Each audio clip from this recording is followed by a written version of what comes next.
हनुमान जी महाराज ने अपने सारे मित्रों को, अपने सखाओं को एक उपदेश किया, सही दुख कंद मूल फल खाए। अपने जीवन में शायद मेरे इस विरह से आपको दुख सहना पड़े, शायद आपको कंद और मूल के सहारे से जीवन व्यतीत करना पड़े, लेकिन आप इस विश्वास को अपने अंतःकरण में दृढ़ रखिए कि मैं यह कार्य पूरा करते हुए वापस लौट आऊंगा। यह विश्वास कहां से हनुमान जी के महाराज के मन में, वो कहां से अपने हृदय में यह दृढ़ भाव निर्माण कर रहे थे? यह भी एक चिंतनीय विचार है। और गोस्वामी जी हर एक प्रश्न का उत्तर हमें तुरंत वहीं उसी चौपाई में देते हैं। केवल हमें गुरु कृपा से इन चौपाइयों में अपने अंतरंग के इन प्रश्नों को ढूंढना पड़ता है। प्रश्नों के उत्तर बिल्कुल सामने होते हैं। हनुमान जी कहते कि मैं निश्चित लौट कर आऊंगा, इसका एक ही प्रमाण है, हो यही काजू मोही हर्ष विशेषी। यह कार्य पूरा होगा क्योंकि मेरे हृदय में मैं एक विलक्षण आनंद को महसूस कर रहा हूं, और इस आनंद के आधार पर, इस प्रसन्नता के आधार पर मैं आपको कह सकता हूं कि यह कार्य निश्चित पूरा होगा। जीवन में सज्जनों, हम किस तरह से हमारे समस्याओं की तरफ देखते हैं, उस दृष्टिकोण के आधार पर हम इस समस्या को हल कर सकते हैं या नहीं, इसका एक सुंदर सूत्र हमें हनुमान जी देते हैं। जीवन है तो प्रश्न है, जीवन है तो समस्याएं हैं, लेकिन एक बार हमने इन समस्याओं की तरफ देखने का हमारा दृष्टिकोण इस तरह से रखा कि यह सब एक राम लीला है, और इस लीला में परीक्षा लेने वाले भी प्रभु हैं और परीक्षाओं का उत्तर देने वाले भी मेरे प्रभु हैं। यह एक दृष्टिकोण हमारे जीवन में हमें यह विलक्षण प्रसन्नता प्रदान कर सकता है। इसलिए संतों ने अपने जीवन में तो देह से काफी अग्नि परीक्षाएं दी, उन्हें अपने जीवन में कई मुश्किलों का सामना करना पड़ा, लेकिन उनके अंतरंग की स्थिति क्या है? उनकी अंतरंग की स्थिति थी अखंड प्रसन्नता, अखंड समाधान। महाराज जी के एक बहुत बड़े परम भक्त थे, पूज्य भाऊ साहेब केतकर, जो मालाड में रहते थे। महाराज जी ने जब देह रखा तो उनका आविष्कार वाणी रूप में उनके चिरंजीव पूज्य तात्या साहेब केतकर के द्वारा, जो एक वाणी के द्वारा श्री महाराज जी का तत्व विचार सब तक पहुंचाते थे, उनसे पूज्य भाऊ साहेब केतकर जी का एक बार संवाद हुआ। प्रसंग ऐसा था कि तभी महाराष्ट्र में संत तुकाराम महाराज के जीवन पर एक चित्रपट प्रदर्शित हुआ था।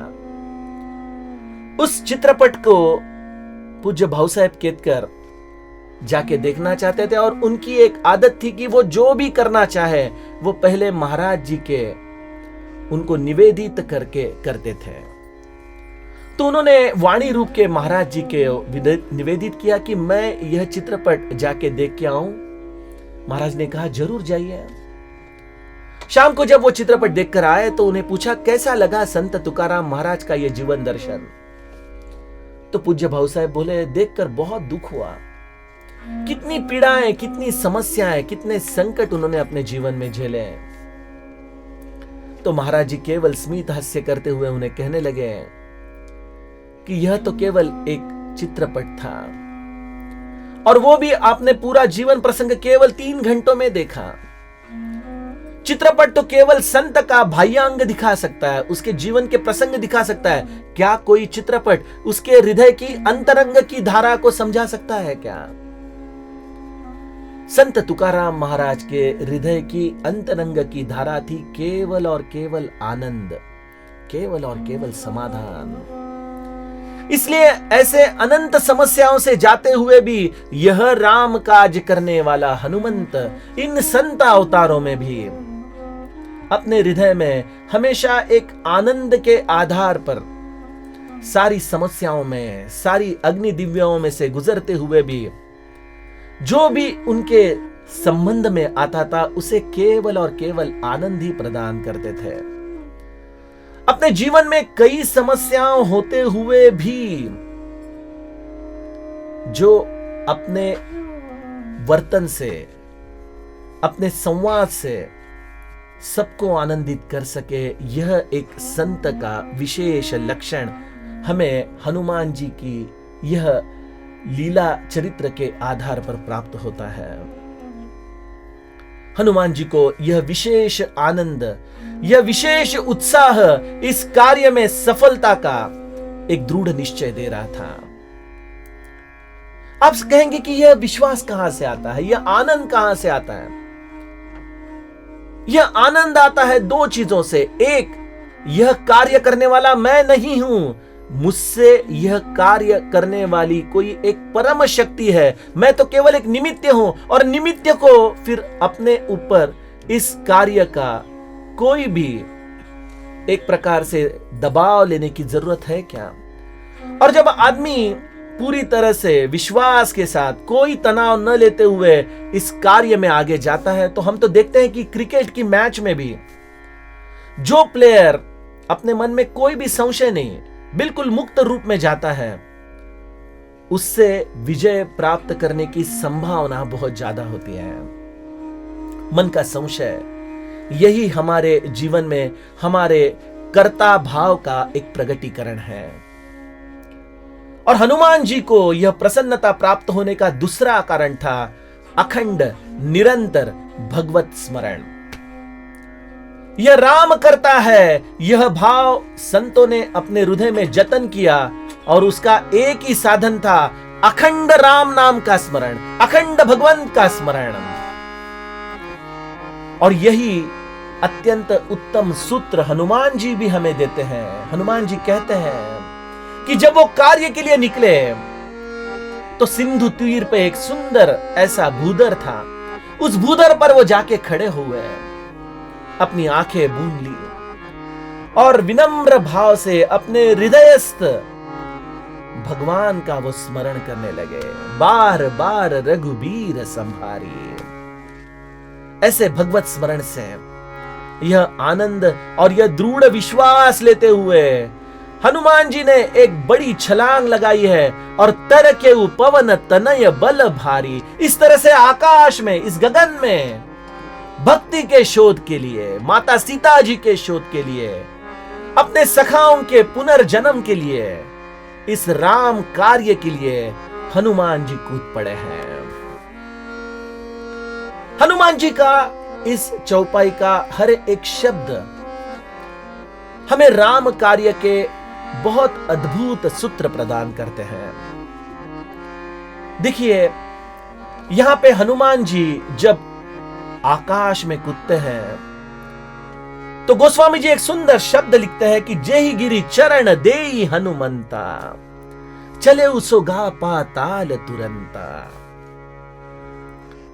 जैसे हम देखते हैं ना रनवे पे जब कोई प्लेन टेक ऑफ लेने के लिए जाता है तो अपनी पूरी शक्ति के साथ अपने सारे इंजन्स को चालू करते हुए काफी देर तक दौड़ लगाते हुए आसमान में जैसे कूदता है, वैसे ही उस भूदर पर हनुमान जी भी काफी दूर से भागते हुए आए और जहां पे उन्होंने अपना अंतिम चरण दिया, जहां से उन्होंने अपने इस पूरी कार्य के लिए अपने इस भूदर पर आखिरी चरण से शक्ति प्राप्त की, वहां पे जो एक बड़ा सा एक गिरी था, जो एक पर्वत था, जिसके ऊपर उन्होंने अपना ये पैर जमा कर आकाश में उड़ान किया है। गोस्वामी जी लिखते हैं कि जेहि गिरि चरण देई हनुमंता, चले उसोगा पाताल तुरंता।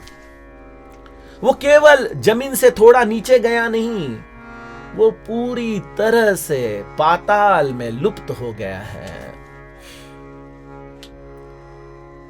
यह सूत्र संतों के राम कार्य में उन्होंने इस लौकिक से अपने आप को किस तरह से बचाया, इसका एक अद्भुत सूत्र हमें प्रदान करता है।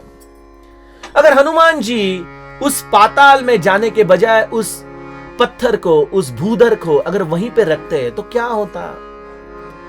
शायद वहां पे एक मंदिर की स्थापना होके हम कहते थे कि यहां से हनुमान जी ने अपने आप को इस राम कार्य में समर्पित किया। लेकिन मेरे संत जब इस राम कार्य को निकलते हैं तो अपनी कोई निशानी पीछे नहीं छोड़ते हैं।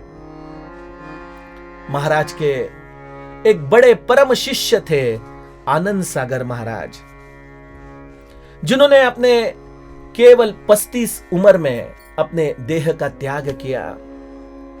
और जब उनके देह निर्वाण की तिथि पास में आई, एक आत्मानुभवी संत थे, अपने अंतकाल को वो सामने देख रहे थे। तब उन्होंने अपने लोगों को यही कहा कि मेरे देह त्याग के बाद मेरी कोई समाधि मत बनाना, ना कोई मेरी तस्वीर रखना। अगर आप मुझे देखना ही चाहते हो तो मेरे सद्गुरु श्री ब्रह्म चैतन्य महाराज के केवल चरणों के पास मेरा दर्शन करना।